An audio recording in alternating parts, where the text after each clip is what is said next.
우리 죄 위해 죽으신 주, 십자가 그 사랑 감사네. 날마다 주의 형상대로 변화되리라. 십자가 우릴 새롭게 하리. 우리 죄 위해 죽으신 주, 십자가 그 사랑 감사네. 날마다 주의 형상대로 변화되리라. 십자가 우릴 새롭게 하리. 놀라운 사랑 찬양하리라. 우리를 위해 생명 주셨네. 놀라운 사랑 찬양하리라. 십자가의 그 능력, 십자가의 그 능력.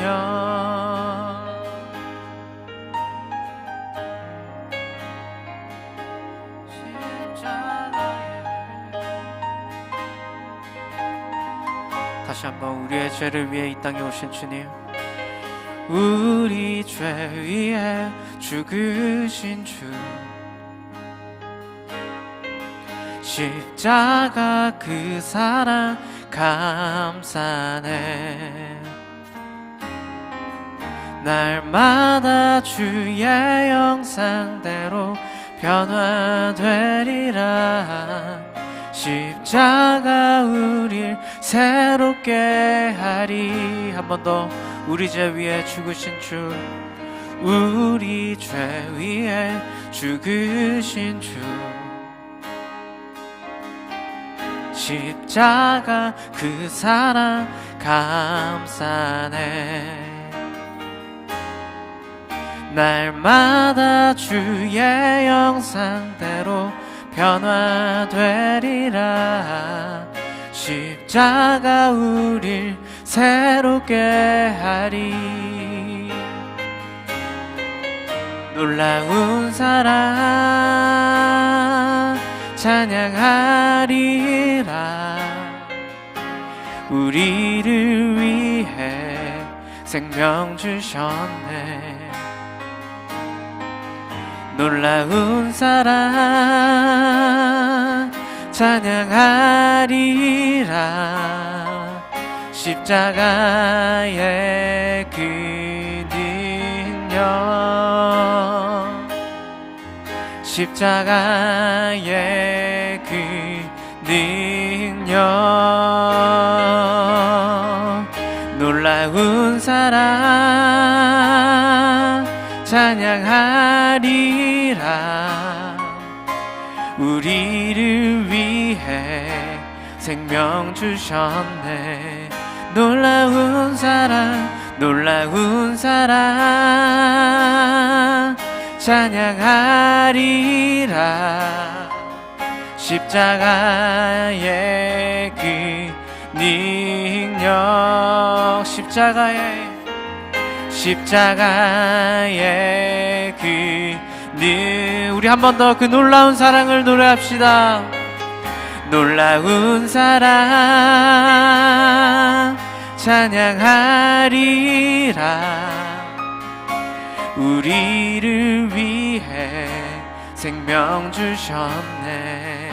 놀라운 사랑, 놀라운 사랑 찬양하리라. 십자가의 그 능력, 십자가, 이 시간 우리를 찾아오시고 우리의 죄를 사하신 그 능력의 이름 앞에 우리의 죄를 아뢰며 나아가십시다.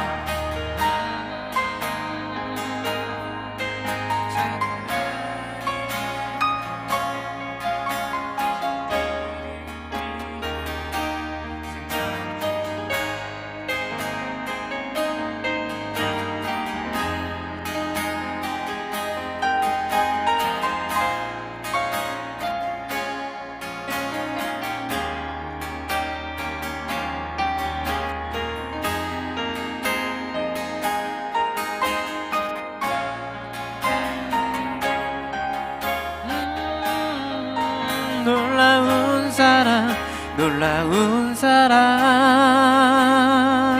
찬양하리라. 우리를 위해 생명 주셨네. 놀라운 사랑 찬양하리라. 십자가의 그 능력, 십자가의 그 우리가 한 번 더 그 능력만을 의지하여 선포합니다. 놀라운 사랑 찬양하리라. 우리를 위해 생명 주셨네.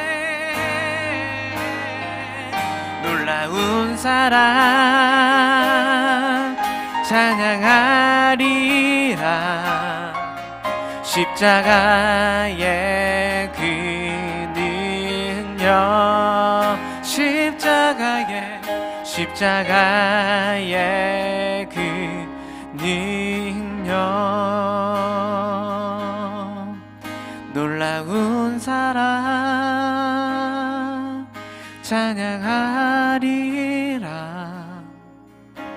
우리를 위해 생명 주셨네. 놀라운 사랑 찬양하리라. 십자가의 그 능력, 십자가의 그 능력.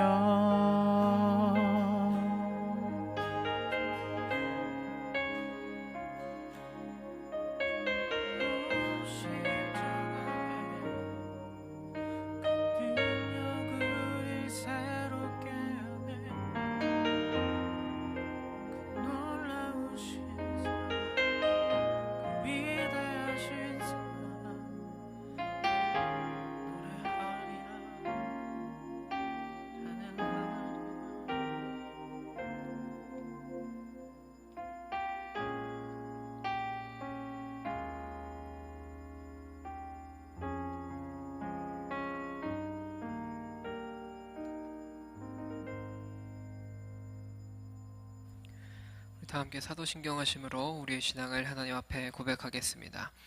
전능하사 천지를 만드신 하나님 아버지를 내가 믿사오며 그 외아들 우리 주 예수 그리스도를 믿사오니 이는 성령으로 잉태하사 동정녀 마리아에게 나시고 본디오 빌라도에게 고난을 받으사 십자가에 못 박혀 죽으시고 장사한 지 사흘 만에 죽은 자 가운데서 다시 살아나시며 하늘에 오르사 전능하신 하나님 우편에 앉아 계시다가 저리로서 산자와 죽은 자를 심판하러 오시리라. 성령을 믿사오며 거룩한 공예와 성도가 서로 교통하는 것과 죄를 사하여 주시는 것과 몸이 다시 사는 것과 영원히 사는 것을 믿사옵나이다. 아멘. 찬송가 2장 함께 찬양하겠습니다.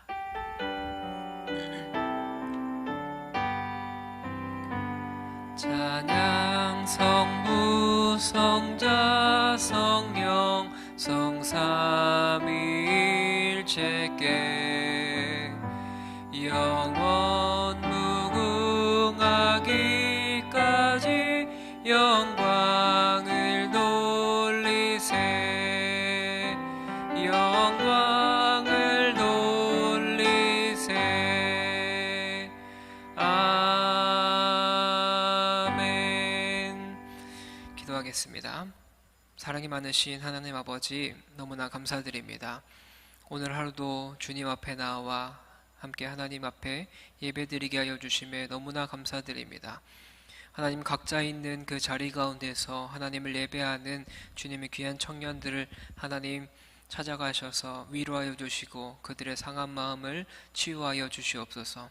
하나님, 오늘 예배 가운데에 오직 하나님 한 분이 우리의 왕 되어 주시고 하나님 한 분이 우리의 주인 되어 주신다라는 고백이 우리의 입술의 고백이 될 수 있도록 하나님께서 인도하여 주시옵소서. 오늘 예배의 시작과 끝을 주님께만 맡겨드리오며 사랑이 많으신 예수님의 이름으로 기도드립니다. 아멘.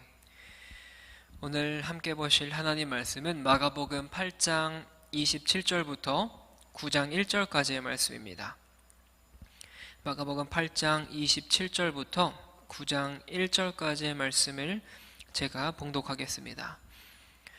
예수와 제자들이 빌립보 가이사랴 여러 마을로 나가실새 길에서 제자들에게 물어 이르시되 사람들이 나를 누구라고 하느냐?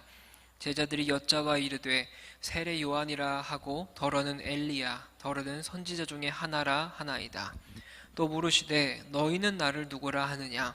베드로가 대답하여 이르되 주는 그리스도시니이다 하매 이에 자기의 일을 아무에게도 말하지 말라 경고하시고 인자가 많은 고난을 받고 장로들과 대제사장들과 서기관들에게 버림받아 죽임을 당하고 사흘 만에 살아나야 할 것을 비로소 그들에게 가르치시되 드러내놓고 이 말씀을 하시니 베드로가 예수를 붙들고 항변하매 예수께서 돌이키사 제자들을 보시며 베드로를 꾸짖어 이르시되 사탄아 내 뒤로 물러가라. 내가 하나님의 일을 생각하지 아니하고 도리어 사람의 일을 생각하는도다 하시고 무리와 제자들을 불러 이르시되 누구든지 나를 따라오려거든 자기를 부인하고 자기 십자가를 지고 나를 따를 것이니라. 누구든지 자기 목숨을 구원하고자 하면 잃을 것이요 누구든지 나와 복음을 위하여 자기 목숨을 잃으면 구원하리라. 사람이 만일 온 천하를 얻고도 자기 목숨을 잃으면 무슨 유익하리요? 사람이 무엇을 주고 자기 목숨과 바꾸겠느냐? 누구든지 음란하고 죄 많은 세대에서 나와 내 말을 부끄러워하면 인자도 하나님의 영광을 거룩한 천사들과 함께 올 때에 그 사람을 부끄러워하리라. 또 그들에게 이르시되 내가 진실로 너에게 이르노니 여기 서 있는 사람 중에는 죽기 전에 하나님의 나라가 권능으로 임하는 것을 볼 자들도 있느니라 하시니라. 아멘. 오늘 이 본문의 말씀을 가지고 주는 그리스도시니이다 라는 제목으로 함께 하나님 말씀 나누기 원합니다. 오늘 이 마가복음 8장 27절 본문을 시작으로 예수님의 사역은 몇 가지의 점에서 조금 전환이 되는 배경을 보여주고 있습니다. 첫 번째로 변화가 되는 것은 예수님의 이동의 수단이 변화가 됩니다. 해변 지역을 뱃길로 왔다 갔다 하시면서 진행되었던 사역은 이전 단락을 끝으로 사라지고 이제는 예수님께서 도보로 여행을 시작하십니다. 오늘 본문부터 마가복음 10장에 이르는 이 대단락은 길 위에서의 예수님에 대해서 일관성이 있게 진행을 해서 기록을 하고 있습니다. 어떤 여행에 있어서 길을 따라간다라고 하는 것은 어떤 목적지가 있다라는 것이겠죠. 그래서 예수님께서는 그 걷게 될 이 길 위에서 예수님께서 이제 가게 될 목적지를 말씀하시면서 그 길을 향해 나아가십니다. 그 길은 바로 예루살렘이라는 곳이죠. 두 번째로 변화가 되었던 것은 예수님의 신분의 공개에 관련해서 예수님의 태도가 좀 변화됩니다. 지금까지 예수님께서는 그것이 어떤 일이었든지 간에 자신의 신분과 자신의 사역을 숨기셨죠. 기적을 행하고도 아무에게도 이야기하지 말라고 말씀하시면서 비밀을 유지해달라고 많이 강력하게 이야기하셨죠.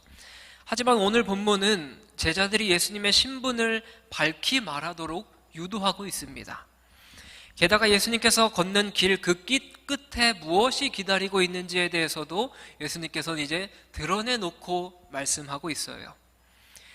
사실 예수님께서는 이 제자들을 부르실 때 나를 따라오라 라고 이야기를 하셨는데 그들에게 내가 가는 길이 어디로 향하고 있다라고는 이야기하지 않으셨어요. 그들에게 내가 어디로 가고 있다, 내 종착지가 어디라고는 말씀하지 않으셨습니다.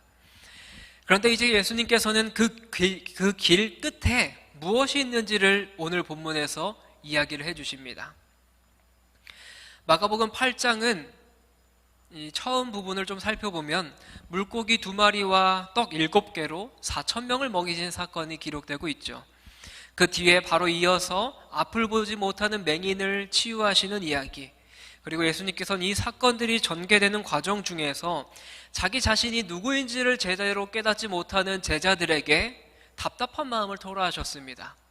너네가 아직까지 깨닫지 못하느냐라고 이야기하시면서 예수님의 안타까운 마음을 말씀하셨죠.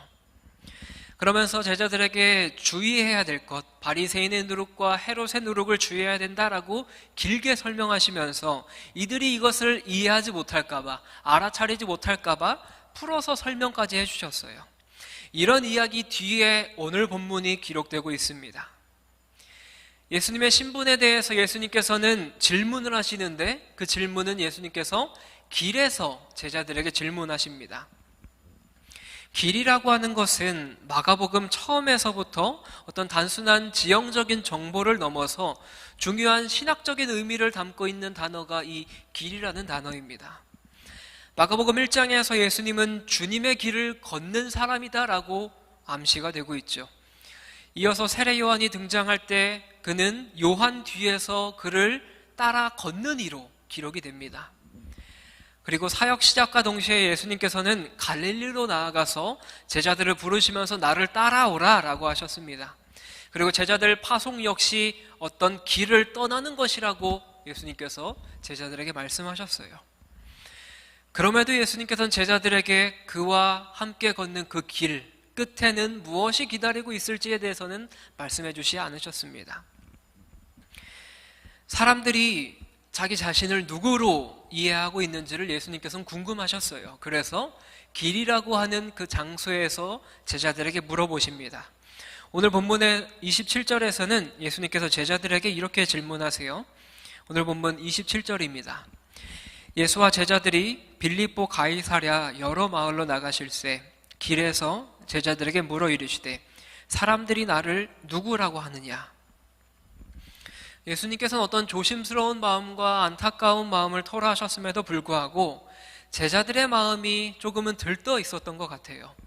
주로 갈릴리 지역에서 태어났던 사람들이고 그곳에서 자란 제자들이 예수님을 따라서 유대 지역과 심지어 이방의 지역을 돌아다니면서 수많은 이적들을 목격했고 적지 않은 무리들이 예수님을 따라오는 사건을 함께 목격하고 그것을 함께 누리면서 삶을 살아왔었죠. 그래서 하나님 나라를 이 땅에 도래하게 하고자 지금까지 예수님께서 걸어오셨던 그 길에 대해서 사람들은 어떻게 평가하고 있는지, 사람들은 그 예수님을 어떻게 이해하고 어떻게 받아들이고 있는지를 듣기를 원하셨어요. 그래서 제자들은 예수님께서 제자들에게 질문했던 것이죠. 그의 답변은 28절에 기록되고 있습니다. 28절입니다. 제자들이 여짜와 이르되 세례 요한이라 하고 더러는 엘리야 더러는 선지자 중에 하나라 하나이다. 예수님의 이런 사역의 모습들을 본 사람들은 예수님을 세 명의 인물로 묘사하고 있어요. 첫 번째는 세례 요한, 그리고 두 번째는 엘리야, 그리고 세 번째는 선지자 중에 하나라고 묘사를 하고 있습니다. 사실 이러한 평가는 우리가 일전에 살펴봤었던 마가복음 6장에서도 기록된 바 있습니다. 거기서도 마가는 헤롯을 비롯한 당신의 이스라엘 사람들이 예수님에 대해서 어떻게 생각하고 있는지를 궁금하셔서 또 물어보셨어요. 마가복음 6장 14절과 15절 말씀은 이렇게 기록합니다. 이에 예수의 이름이 드러난지라 헤롯 왕이 듣고 이르되 이는 세례 요한이 죽은 자 가운데서 살아났도다. 그러므로 이런 능력이 그 속에서 일어나느니라 하고 어떤 이는 그가 엘리야라 하고 또 어떤 이는 그가 선지자니 옛 선지자 중에 하나와 같다 하되. 이스라엘 사람들이 예수 그리스도에 대해서 평가하는 데 등장하는 인물, 또 동일하게 세 명의 인물이 등장하죠. 그런데 이 인물들이 한결같이 선지자, 즉 하나님의 메시지를 백성들에게 전달하는 사람으로 묘사가 되고 있습니다. 그런데 왜 이스라엘 사람들은 예수님을 선지자로 받아들였을까요? 예수님은 하나님의 아들로 오셨습니다. 하지만 백성들은 예수님을 메시아로 받아들이진 않았어요. 오히려 선지자로만 받아들였습니다. 이스라엘 백성들은 당시 로마의 압제 가운데 있었던 자기 자신을 해방시켜줄 사람이 메시아라고 생각을 했어요. 그래서 간절하게 그 메시아만을 기다렸습니다. 하지만 예수님이라는 사람을 메시아로는 받아들이고 싶지 않았어요. 그는 가난한 목수의 아들로 태어났고 나사렛이라고 하는 보잘것없는 동네에서 태어났고 그렇기 때문에 이 예수님이라고 하는 사람을 메시아로 받아들일 수 없었죠. 그래서 그들은 예수님을 메시아에 앞서 보내신 사자, 즉 선지자로밖에 생각할 수 없었습니다. 하지만 예수님을 하나님의 아들, 곧 메시아로서 받아들일 만한 여지는 본문의 이야기가 진행되기까지 전혀 없었어요. 마가는 이 일이 예수님의 십자가 사건 이후에 비로소 가능할 것이다 라고 앞으로 이야기를 전개해 나갑니다. 그때까지는 아직 그 시간이 더 필요했던 것이죠. 다음으로 예수님께서는 이제 주변 사람들의 이야기가 아닌 제자들은 그렇다면 나를 어떻게 생각하고 있는지를 듣기 원하셨습니다. 그래서 29절의 말씀에서 이렇게 이야기하세요. 또 물으시되 너희는 나를 누구라 하느냐?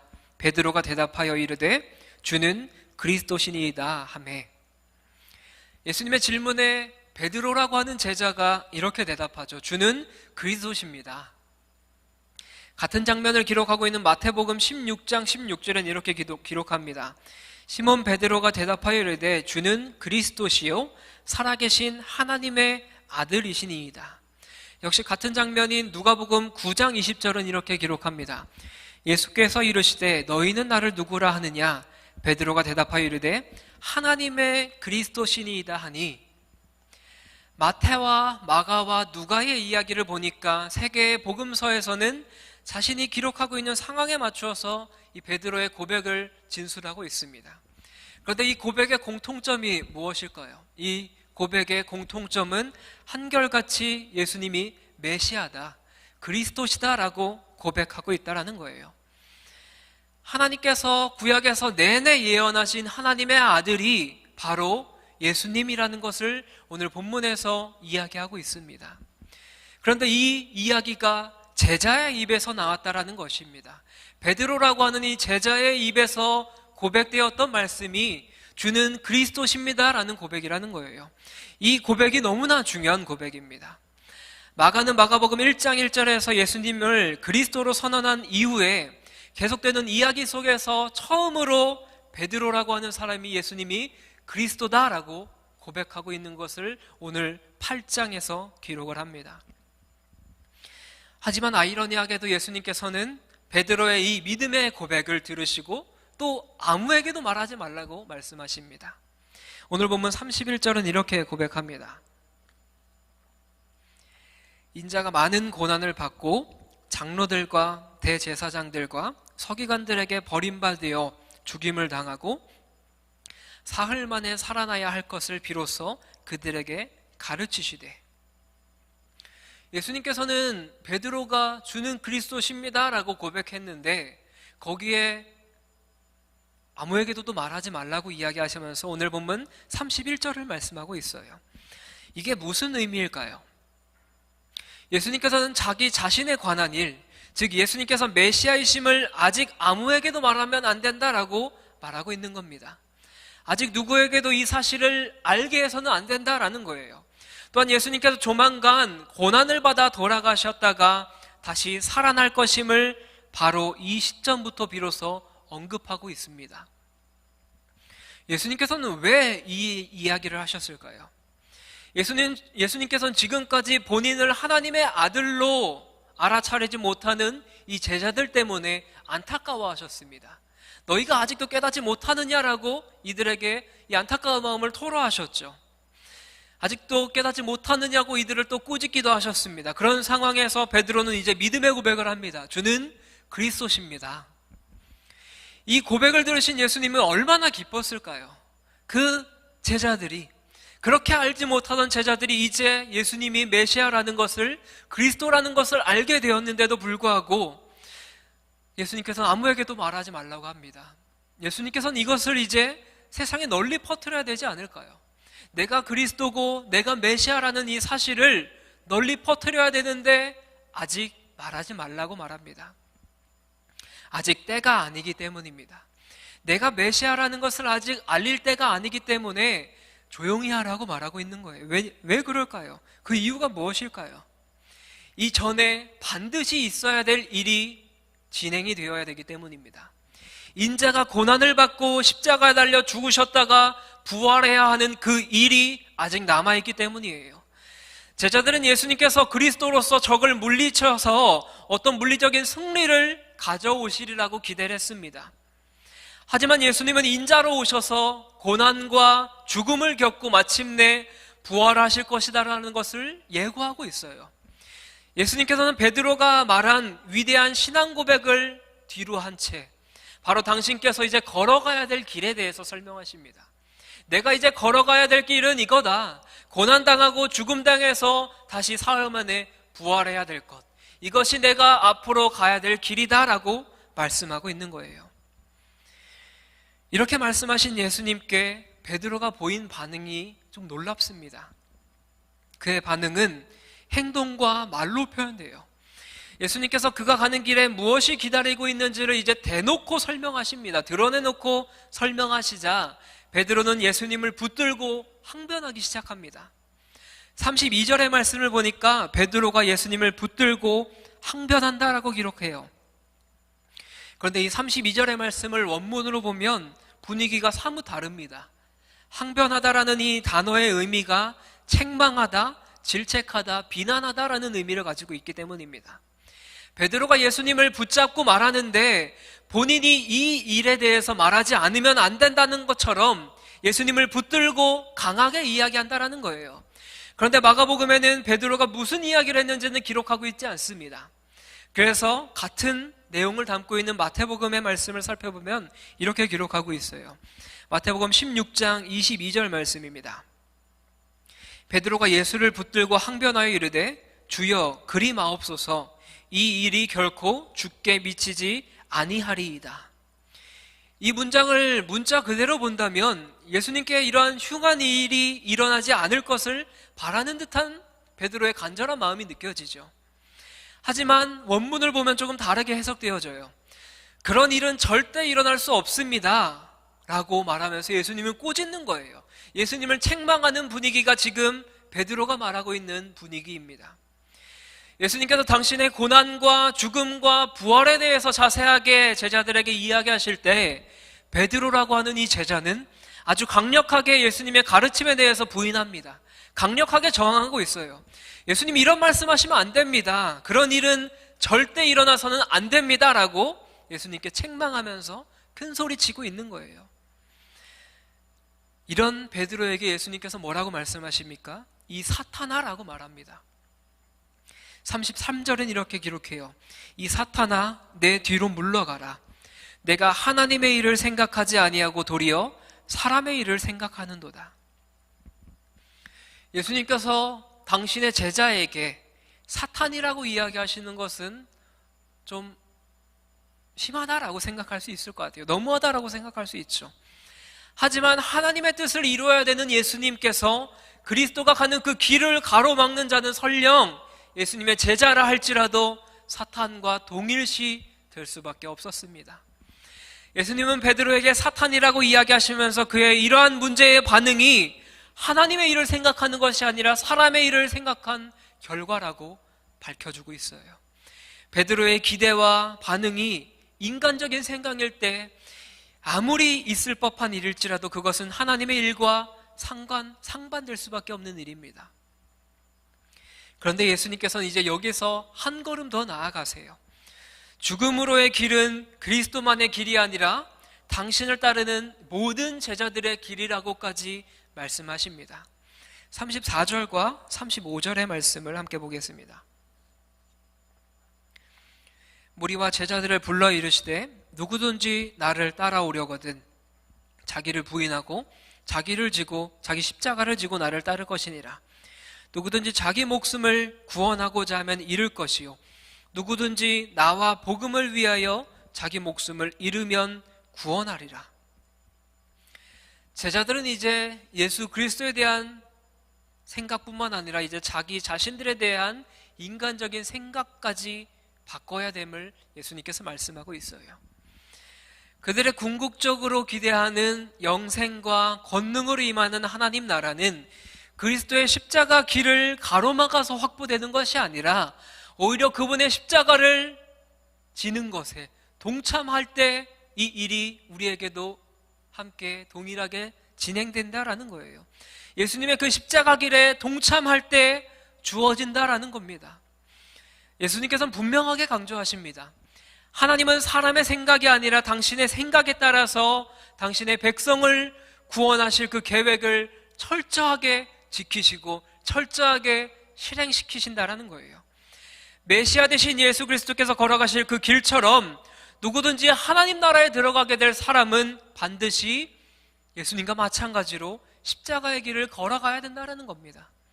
이것이 자기 자신을 부인하는 일이기 때문입니다. 예수님은 베드로를 꾸짖으신 후에 바로 제자의 길에 대해서 말씀하고 있어요. 예수님의 제자의 길을 가기 위해서는 먼저 자기 자신을 부인해야 됩니다. 자기의 야망이나 자신의 꿈이 아니라 하나님의 꿈을 품어야 된다는 거예요. 두 번째로 이야기하신 것은 자기 십자가를 져야 된다고 말하죠. 십자가는 당시의 죽음의 형틀이었어요. 따라서 십자가를 지는 것은 자기 자신을 죽이는 것입니다. 세 번째는 예수님을 따라야 된다는 거예요. 예수님보다 앞서는 것이 아니라 돈과 명예를 따라가는 것이 아니라 오직 예수님께 목표를 두고 따라가야 된다는 겁니다. 네 번째는 예수님과 복음을 위해서 목숨을 내놓아야 된다라고 말씀하십니다. 시간과 물질을 나 자신을 높이는 데 사용하는 것이 아니라 오직 복음을 위해서만, 예수 그리스도를 위해서만 사용해야 된다라고 예수님께서 제자의 길에 대해서 말씀하고 있어요. 이어서 오늘 본문 마지막 구절인 9장 1절의 말씀은 이렇게 이야기합니다. 또 그들에게 이르시되 내가 진실로 너희에게 이르노니 여기 서 있는 사람 중에는 죽기 전에 하나님 나라가 권능으로 임하는 것을 볼 자들도 있느니라 하시니라. 하나님 나라는 미래에 임하는 것이 아니라 이미 현실로 다가왔다라고 말씀하십니다.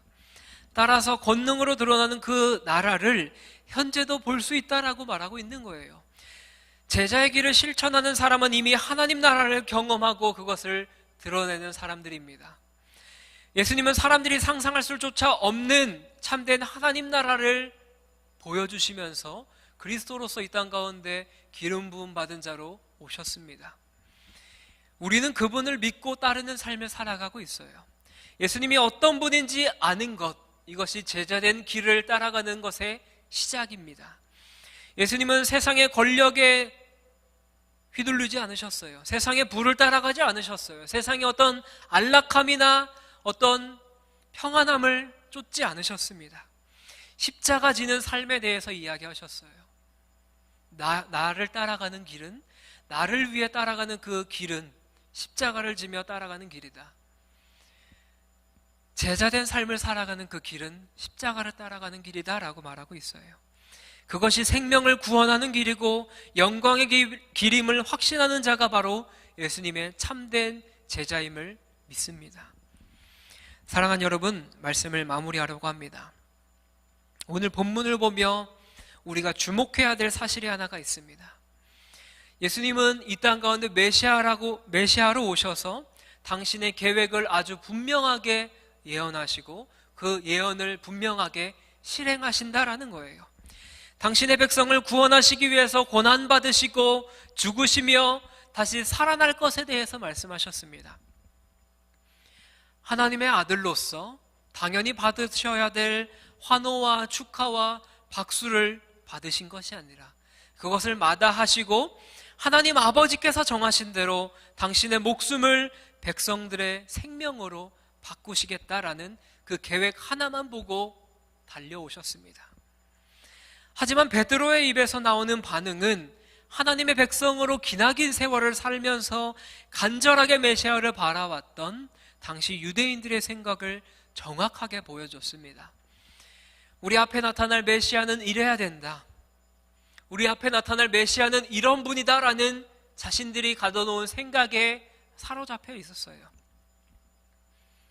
이 사람들이 기대했던 메시아는 화려하고 권력이 있는 집안에서 태어나야 됐고 백성들을 로마의 압제 가운데서 구원해 주셔서 이 유대 왕국을 다시금 세워나갈 사람으로 오신 분, 그 사람이 메시아라는 것을 이들의 틀 안에 메시아라는 분을 가둬놨습니다. 하지만 예수님께서 오셔서 선포하신 메시아는 어떤 분이십니까? 당신의 백성에게 거절당하고 고난당하고 죽으시고 다시 살아나는 그런 존재가 메시아였습니다. 바로 이런 생각의 차이 때문에 베드로와 예수님 사이에서는 이런 긴장감이 생겼던 것이죠. 사랑하는 여러분, 사실 이러한 긴장감이 지금 우리가 살아가고 있는 우리의 삶에서도 너무나 많이 등장합니다. 우리는 예수님을 믿는다라고 이야기합니다. 그리스도인이라고 이야기해요. 크리스찬이라고 이야기합니다. 교회도 오래 다녔고 성경책도 많이 봤고 어느 정도 잘 알고 있다고 생각합니다. 하나님에 대해서 알고 있다고 자신감 있게 이야기할 수 있습니다. 하지만 우리가 중요하게 놓치는 부분이 한 가지가 있어요.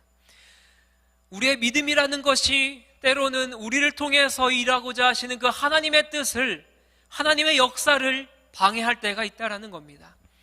우리의 믿음, 우리의 지식, 우리의 관습, 우리의 습관, 이러한 것들이 때로는 그 하나님의 뜻을 방해하고 하나님의 뜻을 오해하게 만든다라는 겁니다.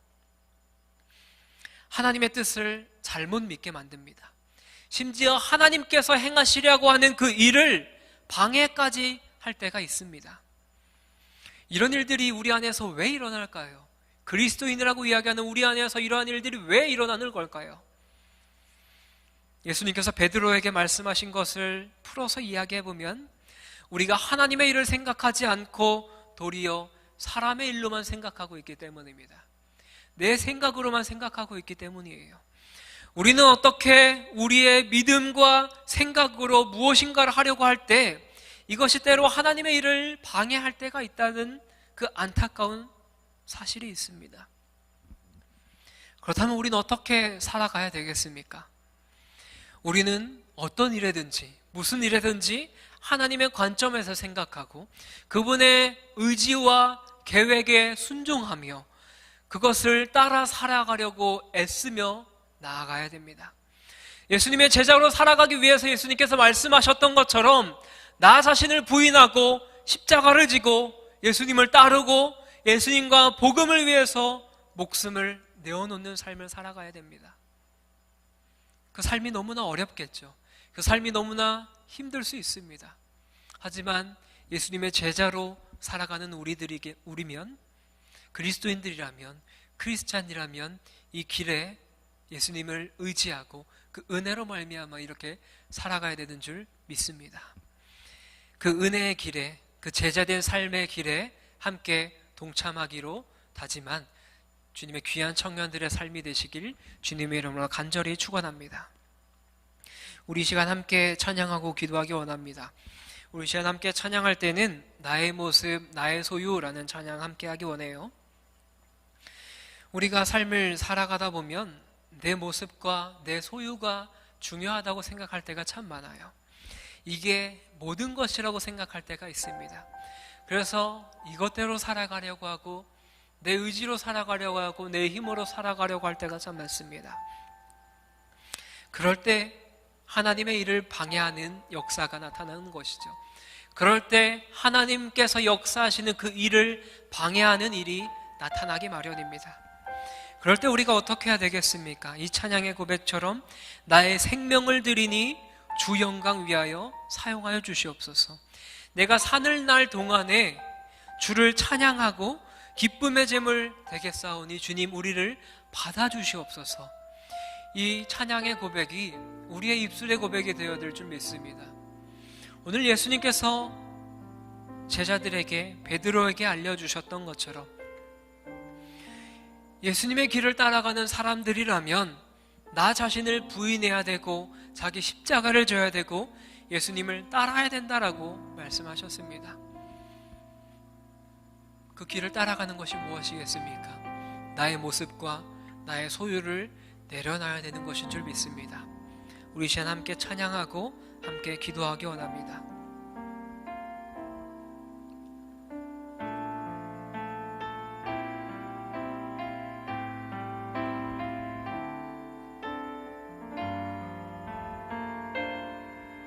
함께 찬양할까요? 나의 모습, 나의 모습, 나의 소유, 주 앞에 모두 드립니다.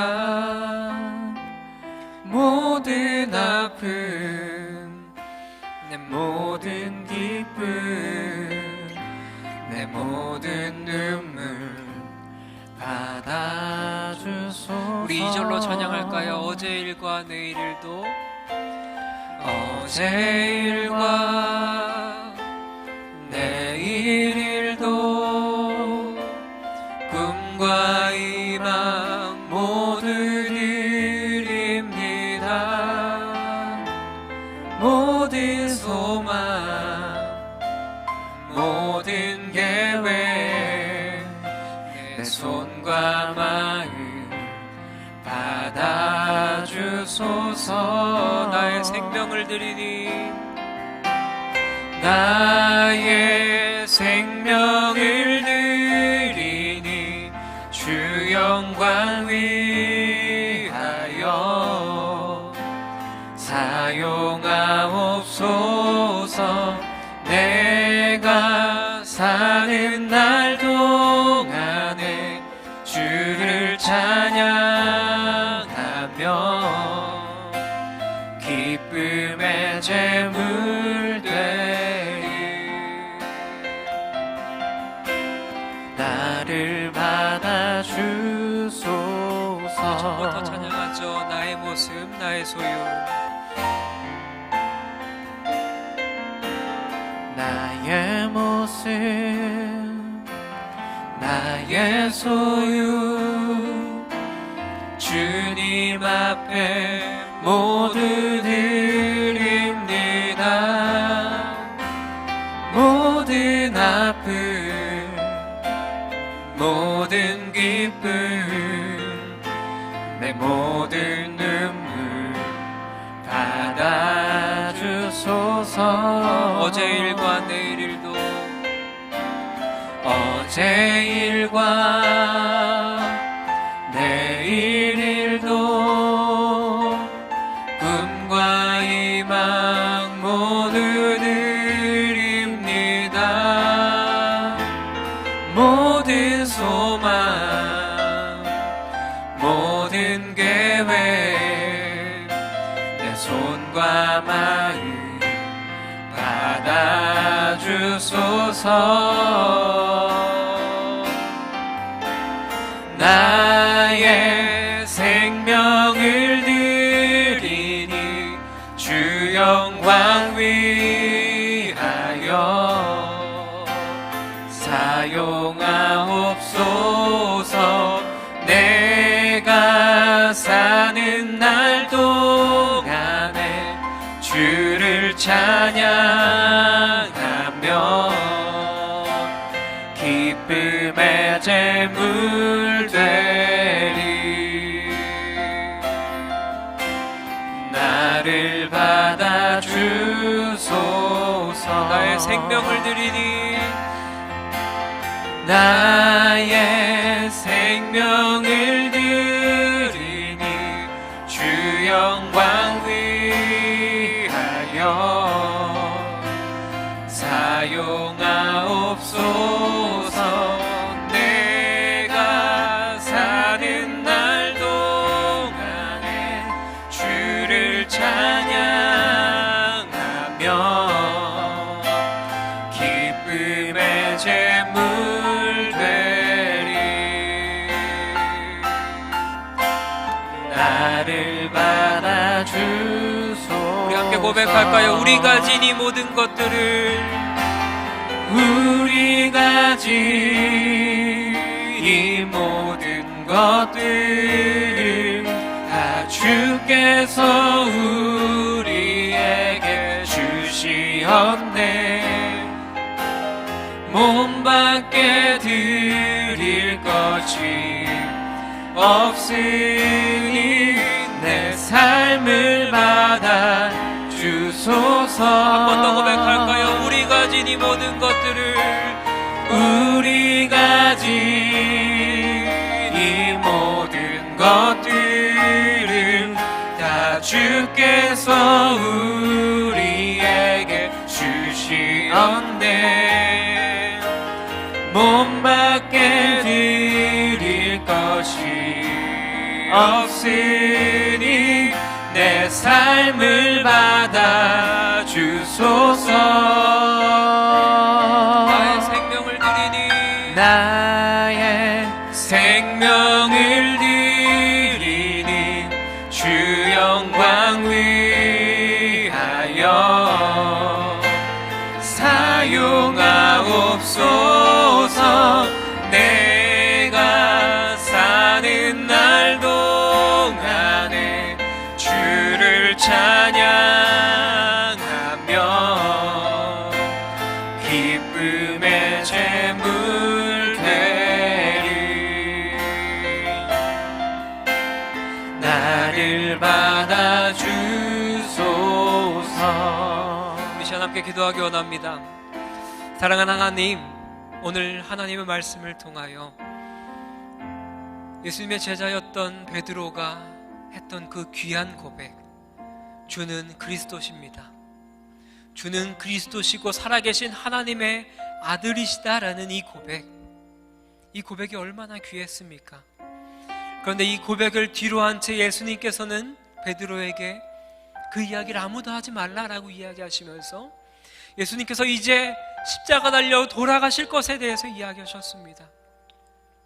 십자가에 달려 돌아가시고 다시 부활하실 그 예수님에 대해서 이야기하셨을 때 베드로는 예수님을 붙들고 항변하였습니다.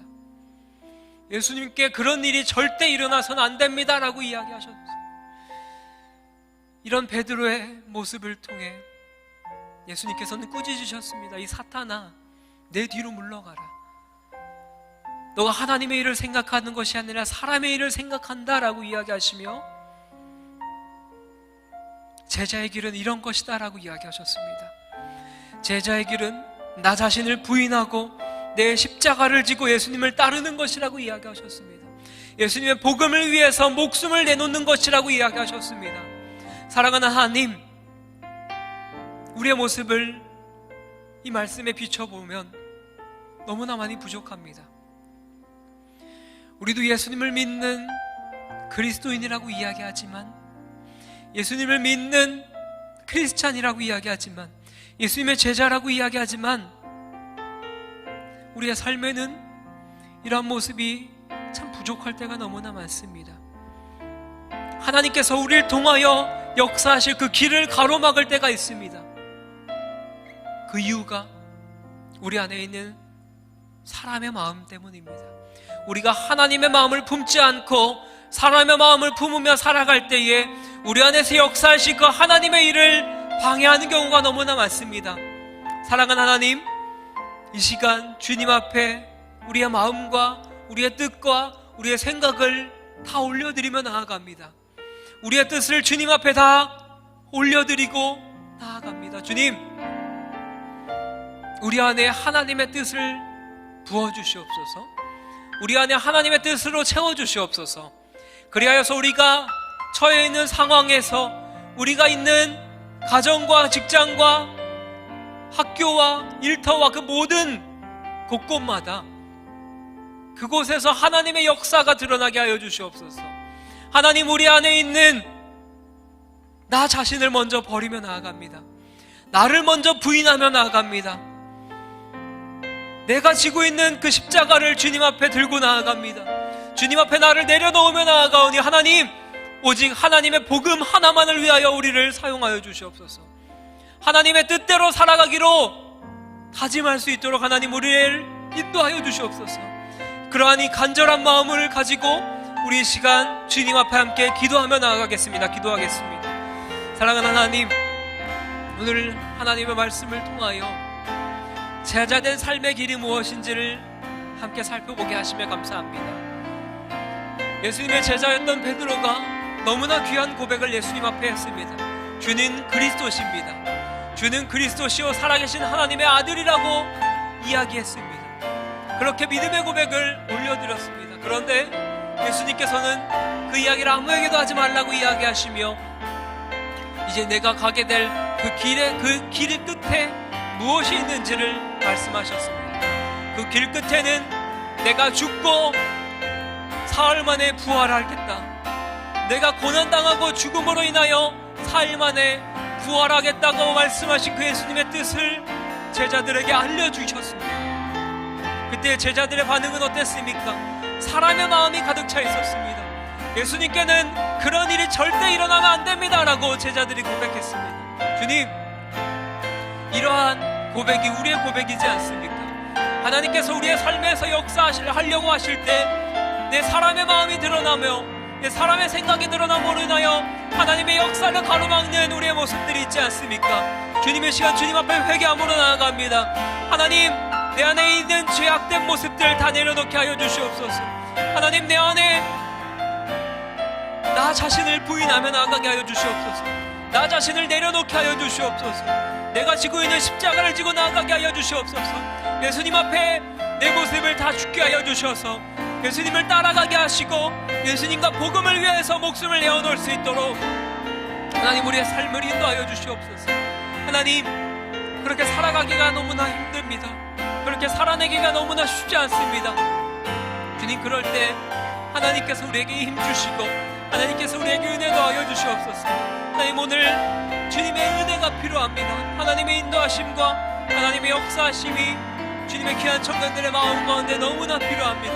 주님, 주님께서 채워주시고 주님께서 그들의 삶을 만져주시고 구하여 주시옵소서. 주님의 은혜를 구하며 나아갑니다. 하나님, 인도하여 주시옵소서. 하나님, 채워주시고 구하여 주시고 인도하여 주시옵소서. 주님의 은혜를 구하며 나아가는 귀한 청년들을 주님 붙잡아 주시옵소서. 주님께서 인도하여 주시고 그들의 삶에 주님을 향한 마음이 풍성해지게 하여 주시고 주님을 향한 은혜가 풍성하게 하여 주셔서 주님만을 바라보고 하나님만을 찬양하며 나아가는 귀한 주님의 자녀들 될 수 있도록 하나님 인도하여 주시옵소서. 주님, 나의 생명을 드리니 주 영광 위하여 사용하옵소서. 내가 사는 날 동안에 주를 찬양하며 기쁨의 제물 되리. 나를 받아주소서. 우리 마지막으로 고백할까요? 나의 생명을 드리니 나의 생명을 드리니 주 영광 위하여 사용하옵소서. 내가 사는 날 동안에 주를 찬양하며 기쁨의 제물 되리. 나를 받아주소서. 사랑하는 하나님, 너무나 감사드립니다. 오늘 하나님의 말씀을 통하여 제자의 길이 무엇인지를 다시금 알게 하심에 감사합니다. 오늘 말씀에 베드로가 너무나 귀한 고백을 했습니다. 주는 그리스도십니다. 주는 그리스도시고 살아계신 하나님의 아들이십니다 라고 너무나 귀한 고백을 했습니다.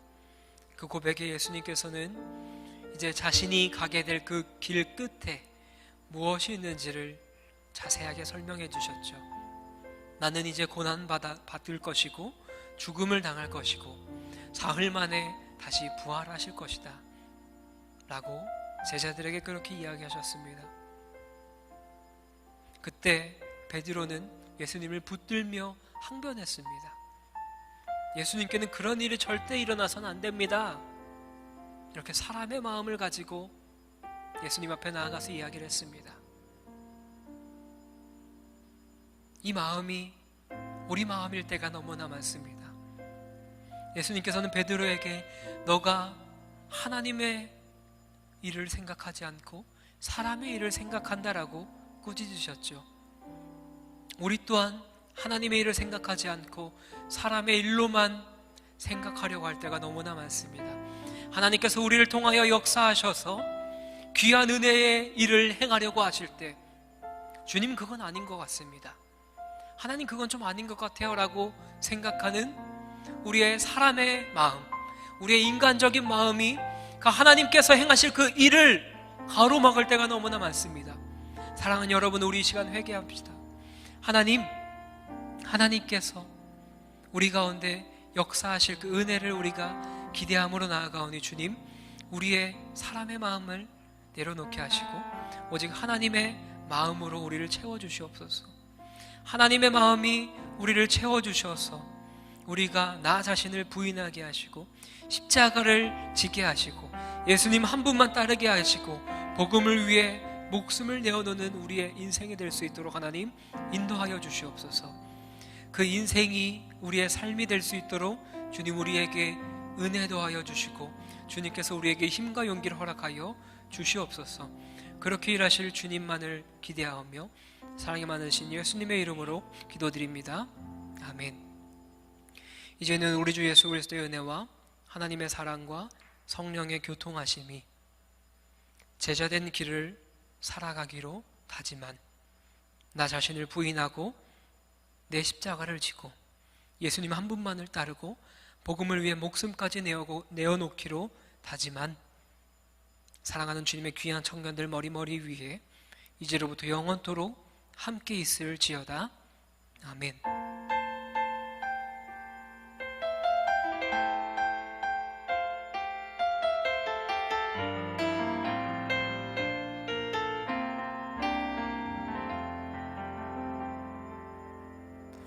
네, 잠시 광고 드리겠습니다.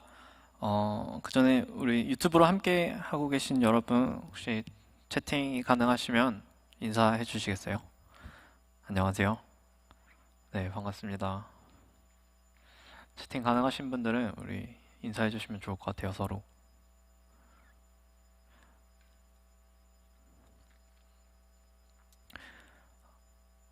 네, 광고 드리자면요. 저희가 일단 거리두기 강화 조치에 따라서 지금 온라인 예배로 계속해서 모이고 있는데 일단 공식적으로 예정된 일정은 다음 주 일까지 저희가 온라인 예배로 유튜브를 통해서 드려주고요. 그 이후에는 또 정부의 그 지침이 나오는 대로 저희가 공지 드리도록 할 테니까요. 일단 다음 주까지는 우리가 시간 지켜서 1시에 유튜브로 함께 예배하도록 하겠습니다.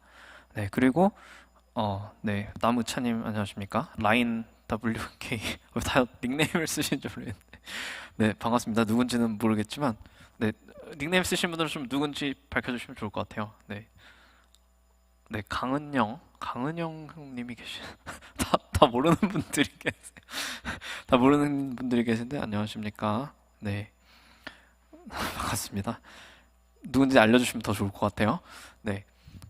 두 번째 광고는 저희 새내기 20살이 돼서 이제 올라오신 우리 신입생 여러분들에게 우리가 지난주에 청년 일부에서 소정의 선물을 준비했는데 저희가 안내 문자를 2번이나 보냈음에도 불구하고 여러분께서 답장을 하지 않고 계세요. 그래서 선물을 받고 싶으시다면이 아니라 저희가 너무 드리고 싶어서 주소를 답신해 주시면 참 감사하겠습니다. 네, 선물을 이렇게 닥달해서 주다니. 그래서 여러분 환영의 의미로 뭐 별거는 아니지만 저희가 정말 여러분 이렇게 함께 만나지도 못하고 해서 좀 드리고 싶은데 네, 답장도 안 해주시고 그러니까 저희가 참 마음이 아픕니다. 그래서 이렇게 보시면 네, 서로 좀 주소 좀 주라고 답장 그냥 알았다고라도 좀 해주시면 좋을 것 같아요. 이게 번호가 뭐 틀려서 안내가 안 갔는지 뭐 저희가 알 길이 없어요. 그래가지고 네, 한번 보시는 대로 확인해 주시면 좋을 것 같습니다. 네, 조규열 형제님 반갑습니다. 네. 김건우면서 조규열인 척하고 있어. 네, 이상이고요. 우리 함께 마지막 찬양으로 예배 마치도록 하겠습니다.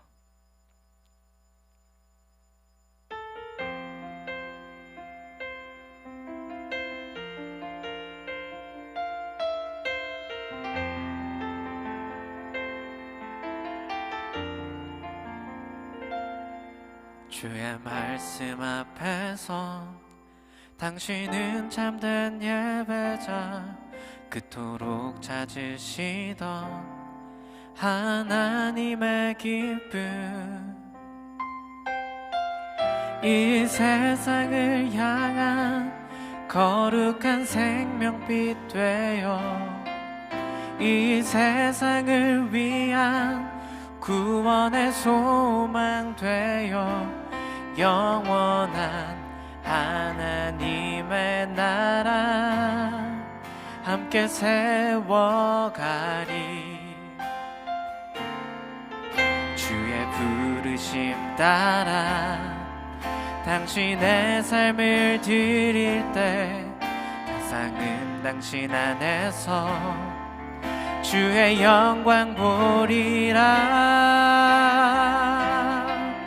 이 세상을 이길 주님의 군사 되어 이 세상을 함께 섬길 세상을 섬길 주님의 손과 발 되어 영원한 하나님의 나라 함께 세워가리. 이 세상을 향한 거룩한 생명빛 되어 이 세상을 위한 구원의 소망 되어 영원한 하나님의 나라 함께 세워가리. 영원한 하나님의 나라 함께 세워가리. 할렐루야. 한 주간 주 안에서 승리하세요. 축복합니다.